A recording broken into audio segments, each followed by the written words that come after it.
వాస్తవ పరిస్థితులకి ఎప్పుడూ దూరం అవ్వకూడదు. మంచి స్నేహాలు విడిచిపెట్టకూడదు. మనం మంచి స్నేహాలు విడిచిపెట్టేసామనుకోండి, మిగిలి దుఃఖం, మిగిలి అశాంతి. చనిపోయిన ఇక్కడ ఇక్కడ ఇక్కడ అశాంతి పడ్డా పర్లేదు, చచ్చిపోయిన తర్వాత నరకం.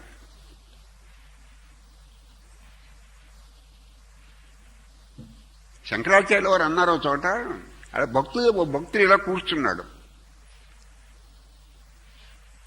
ఎవడో అయ్యా ఆచార్యుడు అన్నాడు.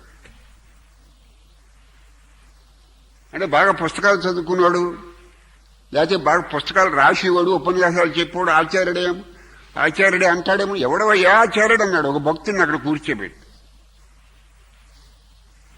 అంటే వాడు అన్నాడు, ఎవడైతే నా అజ్ఞానాన్ని పోగొడుతున్నాడో, ఎవడైతే నా క్షోభను పోగొడుతున్నాడో వాడే దేవుడు, వాడే ఆచార్యుడు అన్నాడు. అది అద్భుతమైన ఆన్సర్. ఆడ రాముడు ఇంకొకడు నాకు అనవసరం, ఆడు రాముడు అవచ్చు, శివుడు, అదంతా నాకు అనవసరం. ఎవడైతే నా క్షోభను పోగొడుతున్నాడు, ఎవడైతే నా అశాంతిని పోగొడుతున్నాడు, ఎవడైతే నా వాసన క్షయం చేస్తున్నాడో వాడు ఎవడైనా సరే వాడు నాకు ఆచార్యుడు.